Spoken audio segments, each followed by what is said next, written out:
Bob Dylan's personality is splintered, and it's all Todd Haynes' fault. Howdy, I'm Jeff Goldsmith, senior editor for Creative Screenwriting Magazine, and it's true, Bob Dylan's personality did splinter in this new film, I'm Not There, and it is all Todd Haynes' fault, because he's the writer-director, and we're very excited to have him today with us. I'm a long fan of Todd Haynes' work, and of course this is one of those situations where we were told we literally would have a half an hour for a Q&A because there was a screening after us with a Q&A that Mr. Haynes had to get to, and that was the most we could have. So literally there was a publicist in the front row giving me the 10 minutes left mark, the 5 minutes left mark, and then the last question wrap it up mark. And I think we packed a pretty good punch, actually. And they were nice enough to let us go a few minutes over the 30-minute mark, which was also quite helpful. So I have plenty more questions to ask Haynes at a different time about his previous works, but I got the main ones out there. And I'm still really happy with this Q&A. It turned into a good Q&A. Haynes is a good guy, and I think you're going to enjoy the film. As you know, Creative Screenwriting Magazine is sold at every Barnes & Noble and Borders in the United States, Canada, and Western Europe. And to find out more about our current issue, check www.creativescreenwriting.com. We pack more interviews into each issue with screenwriters than pretty much any other outlet in the world. But now, without further ado, let's jump into our sold-out screening of I'm Not There with writer-director Todd Haynes. Thank you.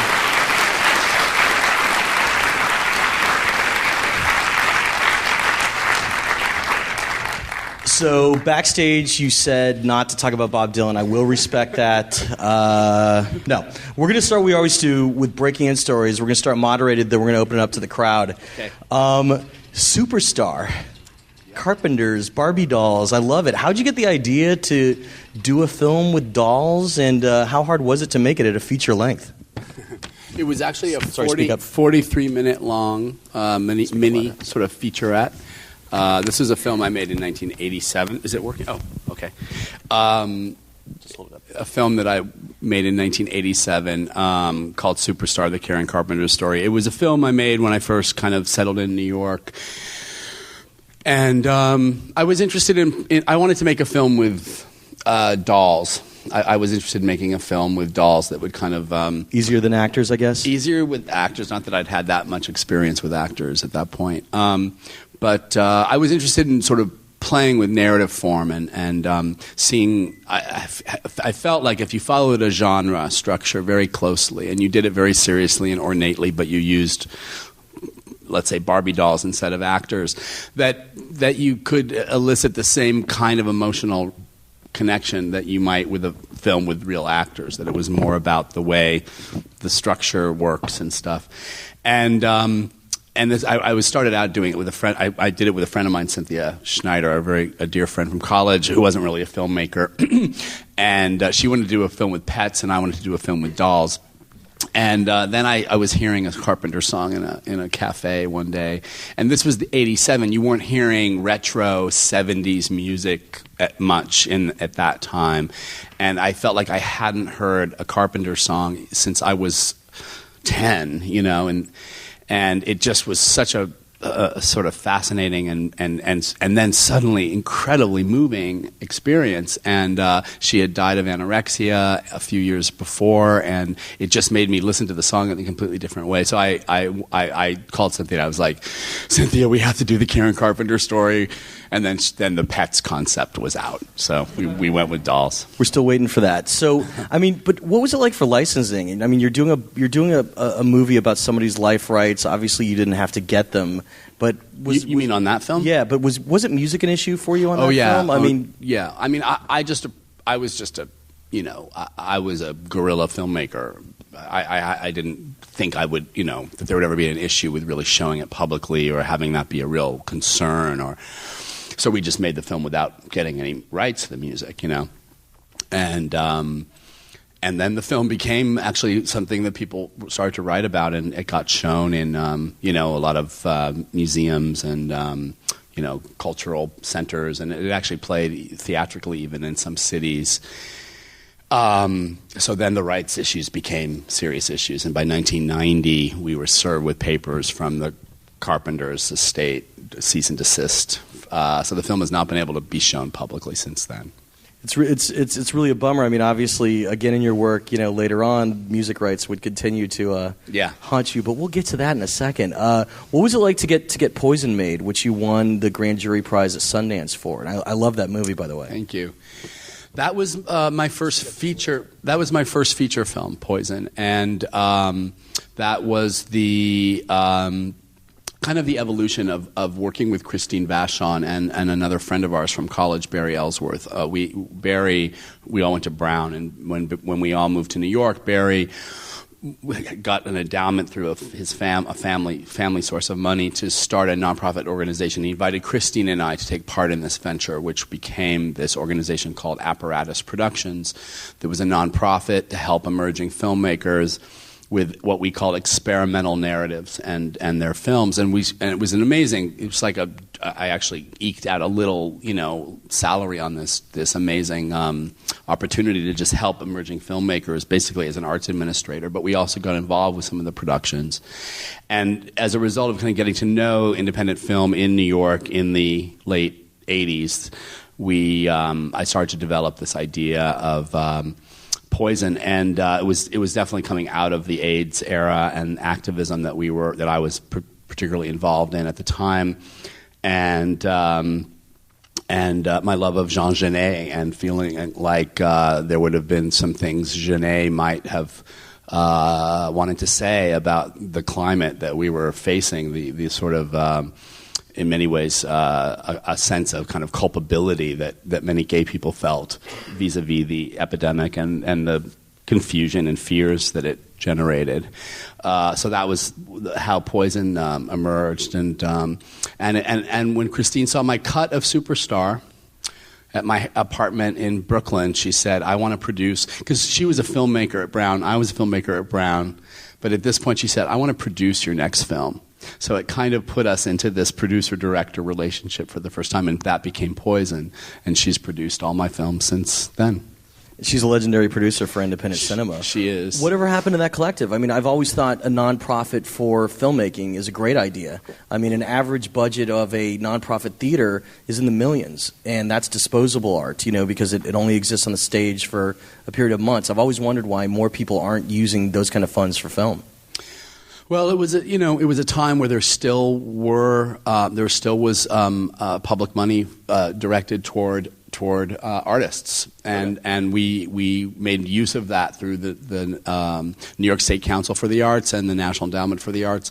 That things changed a lot in the years that followed, and we are no longer a culture that supports the arts in that way. I mean, even just the ballet companies and opera companies that still rely on public funding are even they are struggling. But the individual artists and unusual programs like Apparatus Productions were not sustainable, unfortunately. And I think we also felt that we had our own interests. It was never a place for me to make my own films or for Christine to make her own films. And our own careers were starting to grow. Sure. And so we felt we were hoping some new fresh blood would take it over, but that didn't happen. I love your film Safe. Talk about when you first got that concept. I mean, it's great as an independent film, but when did you get the concept, and how hard was it, again, kind of in the height of indie cinema in the 90s, to put together that budget? Safe came out of, it came out of having grown up in Los Angeles and having a sort of backdrop that I felt I definitely wanted to place the film in.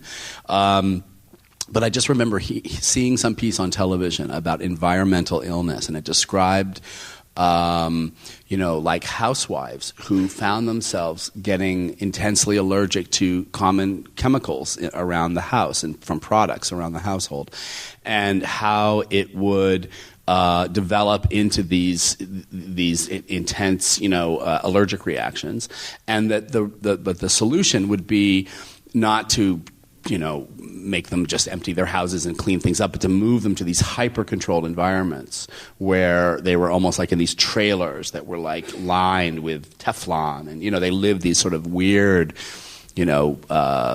removed lives or gnomic kind of existences, and I just found that whole thing, and that they called it 20th century illness.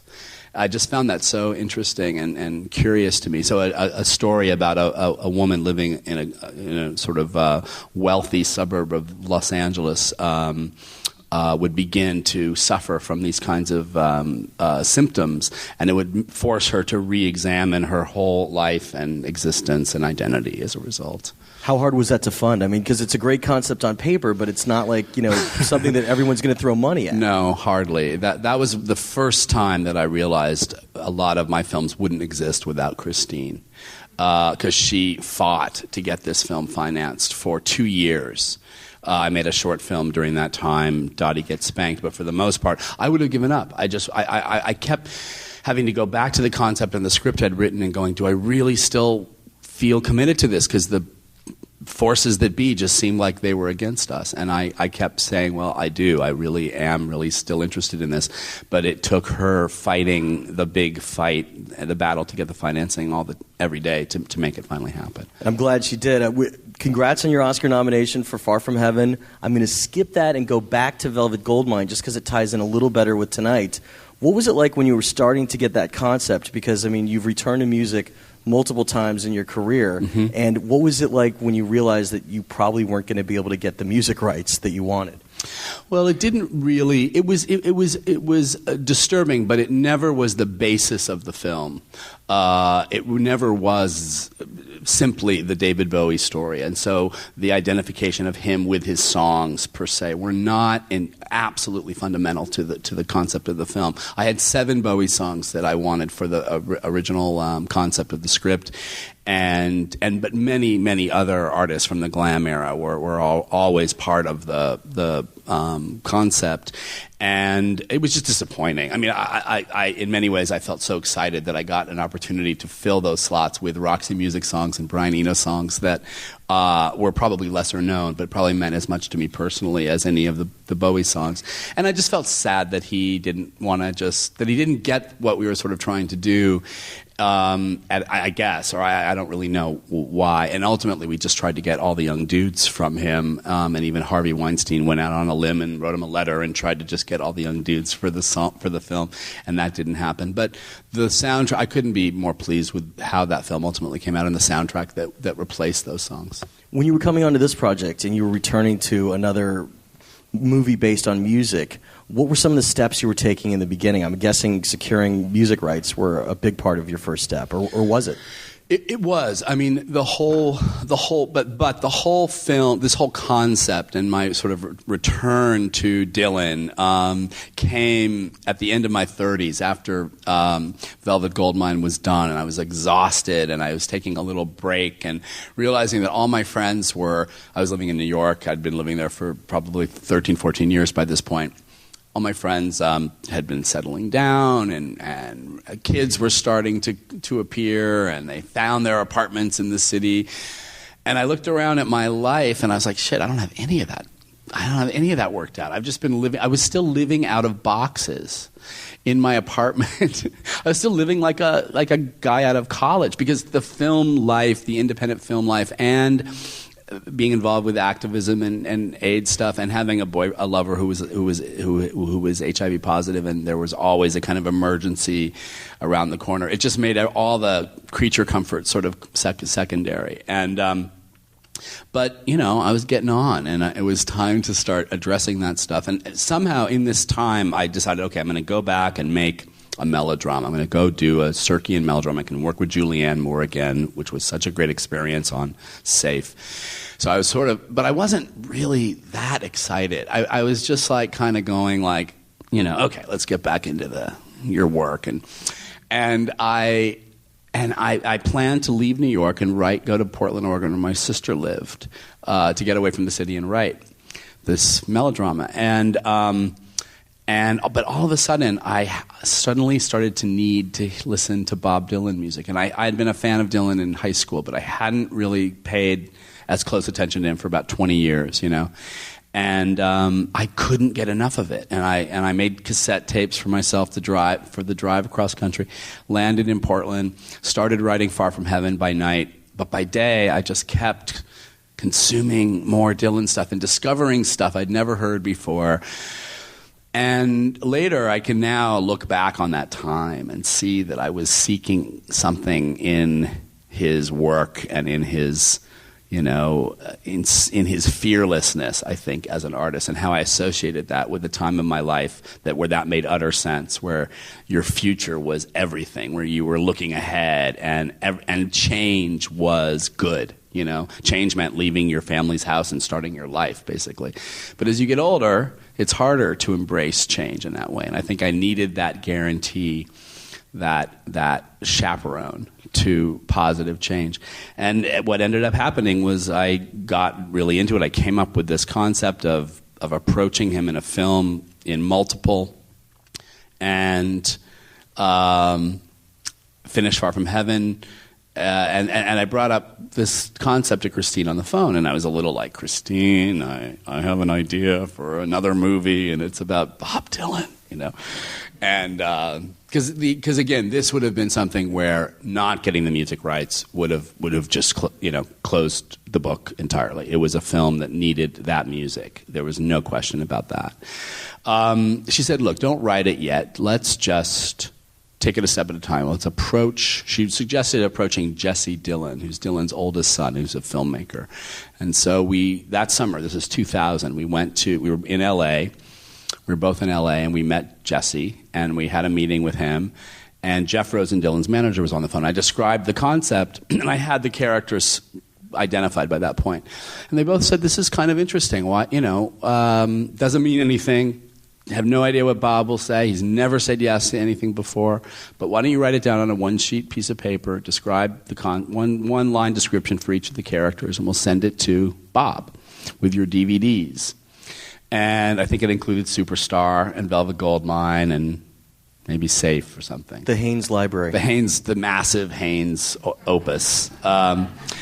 And so we sent it off, and 2 months later, I get a call from Jeff Rosen. He calls Christine. He's like, well, talk to Bob. He said, well, you like these guys? Let's give them the rights.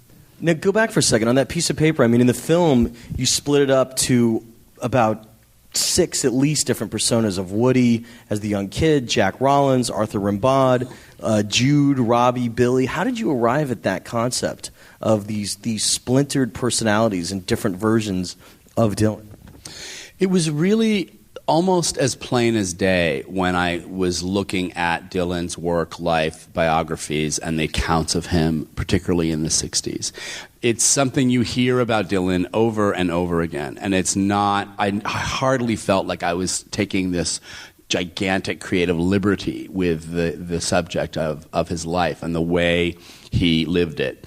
And the way people, really, when you think about it, what do people know about Dylan on the street? What's the most obvious thing? It's like, oh, isn't he the guy that plugged in electric and everybody freaked out? Or isn't he the guy, didn't he become a Christian or something? And, what we know about him is that he changed. And that it's actually the extent of the change and the sort of seismic reactions to the change. It's more the question or the thing we forget why. But the fact that he changed is sort of the first thing you learn. And so that just felt like dramatizing that, making that the dramatic strategy in the film was the way to get to the core of something. How did Oren Moverman come on board as your co-writer? Oren, is a friend, and is a great screenwriter. Because I usually write my scripts myself. Came on board initially when, after getting the rights, Jeff Rosen offered us. He said, "Would you also consider adapting this for the stage?" And I was still reeling from getting the rights to the film idea. But thought about it. I'm not a theater guy per se, but I kind of thought about opportunities that a theatrical venue could bring to this concept, where actually the characters could coexist on a stage and even share a song, or things that were uniquely available to a theatrical presentation that would not be possible on film, that interested me. And I said, this is kind of cool. But it was too much for me to do all by myself. And I called Oren up and I said, Oren, you want to come to Portland and we can brainstorm on this theater thing, And we'd joke with each other because he isn't really a theater person either. And I would, always be saying, well, of course I brought you into this because you are a man of the theater. It was our we thought it was hysterical. But But we had a really good time, and because we're looking for theatrical traditions that would, as the film ultimately does with different cinematic styles for each of the stories, to try to get to the root of what these different stories were.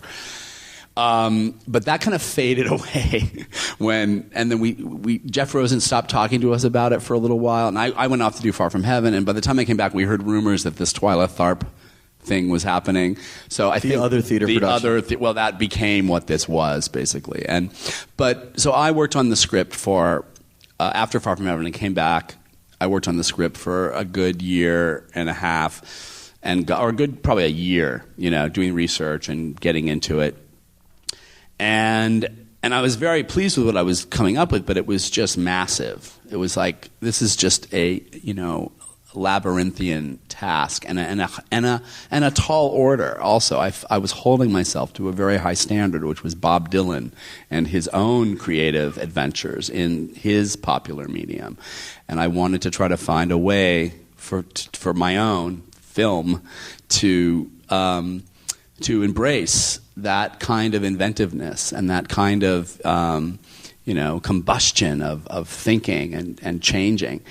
And at a certain point, I was like, I wanted to bring Oren back and help me finish it and be fresh eyes and help me edit it into something that was really manageable as a single film. And he brought a lot of additional stuff to it as well.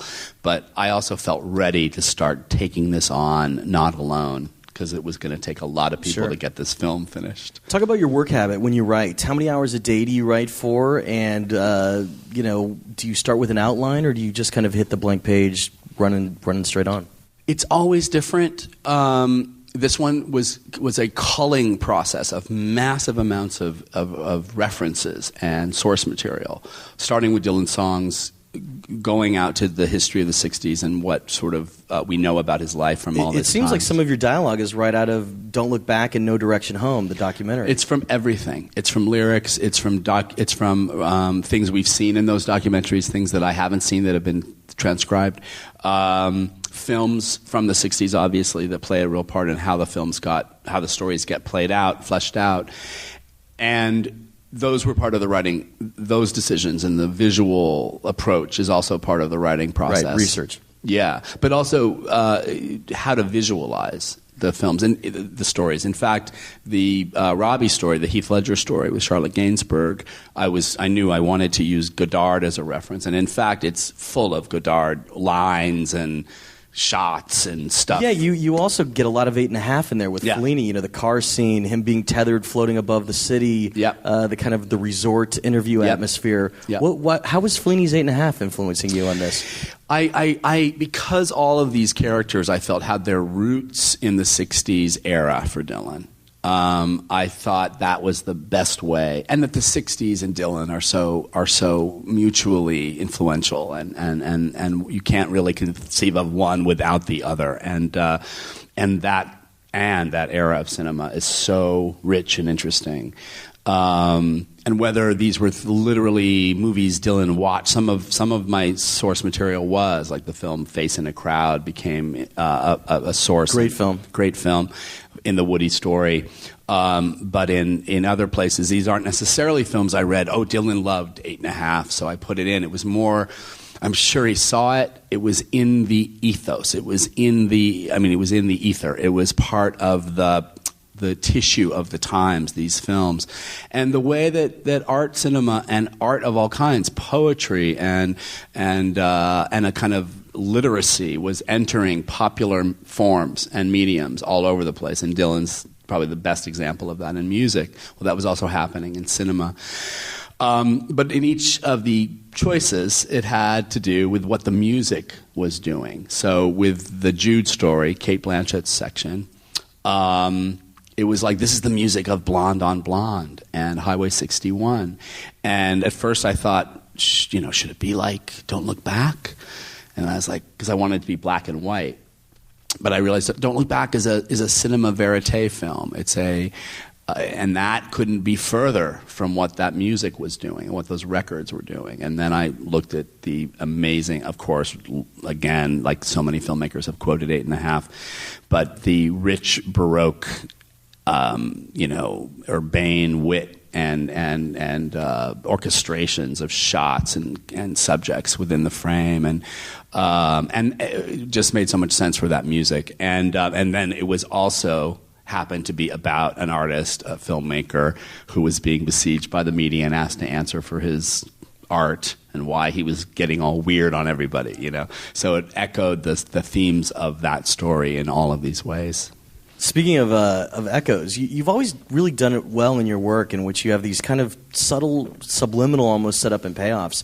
Here you use television a lot, which is, throughout all of your works, had a very interesting place. I love the fact that, when Charlotte and him first meet on set, she's kind of watching him on set, that later, long after their breakup, she sees that exact same scene on television. It's another one of your echoes you're talking about. How conscious of that kind of stuff are as you're writing it and coming up with those ideas? I was in this film to the degree that television became a hugely vital part of the way people in the 60s experienced mostly the Vietnam War. That there was an unmediated record of what was happening every night on television through Walter Cronkite and the CBS News coming at you into your living room during that time, and that was really the main thing I wanted to put into the story of Robbie and Claire.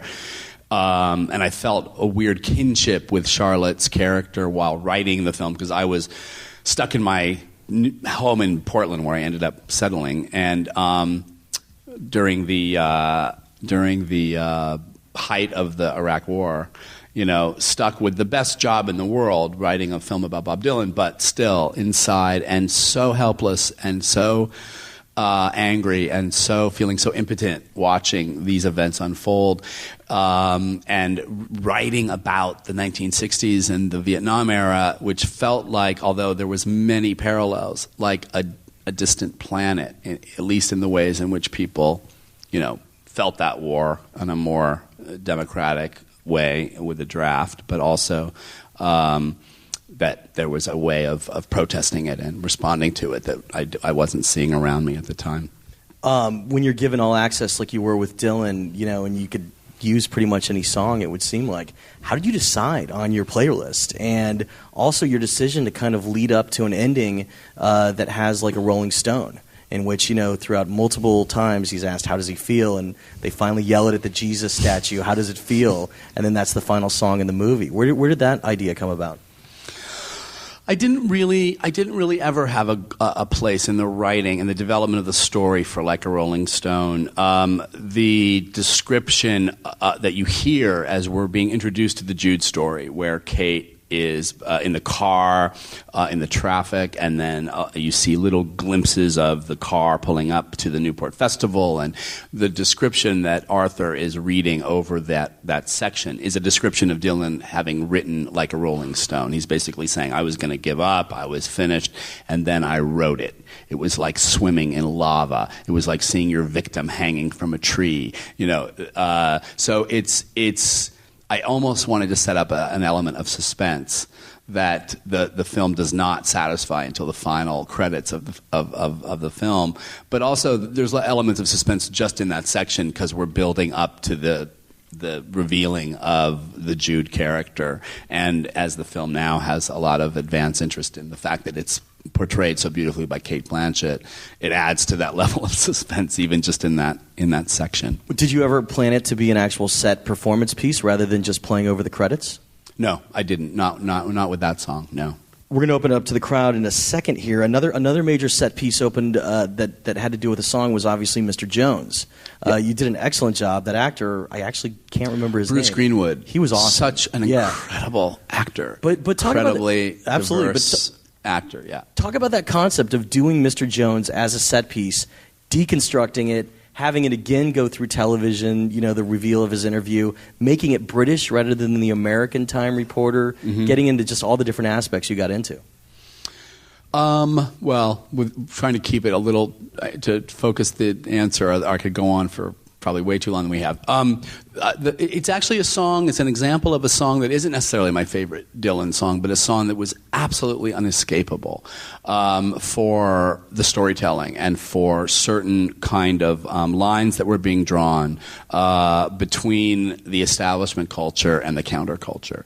And that song plays into those divisions and might be interpreted could easily be interpreted in a very simplistic way, where we're just, basically inflicting a kind of sadomasochistic fantasy on this clueless,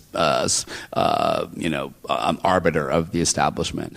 And in fact, I wanted to give Jones some real leverage and to be a formidable foe to Jude. And so the song begins the visualization of the song begins, the set piece, as you say, begins with sort of playing out that indictment of Jones. But the tables turn within the process of the song, where he's looking for clues as to the identity of Jude and the easy ways that it was going to be to unmask this character. And then I just had to put in the Black Panthers part, because it's literally true that the Black Panthers wrote their manifesto while playing that song over and over again. Which is insane. I mean, it also starts with him naked in the bathroom, which gets into some of the subtext of the song through some interpretations too. Sure. Yeah. So when did that come about in your process? How did you know, I'm going to do, in the middle of the film, deconstruction of Mr. Jones? It became a vehicle for turning the tables. I mean, really, it's a power play between Jude and Jones throughout most of that story, and then even that Jones returns in another story as Pat Garrett, the actual actor, recurs. So the sense of being unmasked, of being found out, is something that haunts all of these different incarnations of Dylan. Last question before we open it up to the crowd. I just got to ask. The Billy the Kid subplot. A lot of people have shown various confusion in it. What's your take on it? I know he has a fascination with Billy the Kid, but it's such a departure from the rest of the film, which I definitely respect. I'm just curious what angle you were coming from. If anything, the story suffers maybe from too much references. It's so much more than just the fact that Dylan appeared in Peckinpah's film Billy the Kid. Dylan, when he crashed his motorcycle in '66 and settled down in Woodstock, really did check out of modern life and live this rural life out of the public eye for as many years as he'd spent at the epicenter of 60s culture. And in that time, he went back into roots music traditions and traditional folklore and country music and went into the basement literally with the band and created this body of music, the Basement Tapes, which is the sort of the first evocation of this whole sensibility. But Dylan would continue to go back to those kinds of sources for his own inspiration, literally covering 2 records of traditional music in the 90s. Even today, when he appears and performs, he looks like a sort of 20s blues artist. There's ways in which the traditions are always fueling him, and in a way, it enables him to maintain a kind of semi-accessibility to his public that I think he's maintained almost since he went away in 1966-67. I wish you would have shown him on set with Peckinpah. That would have been amazing. Let's get 1 or 2 quick questions from the crowd. Right there, you, sir, in the white. To paraphrase, obviously Dylan's a cultural figure in America. You have a lot of French influences, ranging from the French verite style that a lot of this was filmed. Talk about that, the cross-culturality of Dylan, and it not just being a film with American influences. No, it's a important point, but I think it doesn't necessarily. I'm not sure I would expand him into this sort of global interpreter of art and culture. But there's no question that the French symbolist poets that he was exposed to in the '60s and who were very much in vogue, Rimbaud leading that, who were very much in vogue in the '60s. became a real influence on his work and moved him away from topical songwriting and a kind of issue-oriented kind of songwriting that's about external events, singing about your own time, as the woman in the Woody story suggests, and moving him toward more subjective forms of songwriting that stirred up a lot of consternation and frustration among the folk traditionalists even before he plugged in electric. When he did his record, Another Side of Bob Dylan, and ultimately, maybe most poignantly in songs like Mr. Tambourine Man, that poetic influence was frustrating, which is inconceivable for us today. The work kept getting more sophisticated and more exquisite, at each step. But there was dogma and there was political meaning and movements that were forming, and for all kinds of necessary reasons, of course. But that's when he would start to bristle and get restless and have to move on. All the way in the back. Question was in regards to the casting of Cate Blanchett. Was that something that you had in mind when you were writing the script, a female in a male actor's role? It was the beginning of how to approach Dylan in this electric period, 65, 66, was always conceived as an actress playing the role as a man. It would only be later that concept, which is such a risky one, would find such amazing results in Kate's performance and the subtlety that she brings to it. But the concept was really initially about kind of revealing the physical strangeness of Dylan at this time, which even differs from how he appears in Don't Look Back. Which is right before he plugged in electric.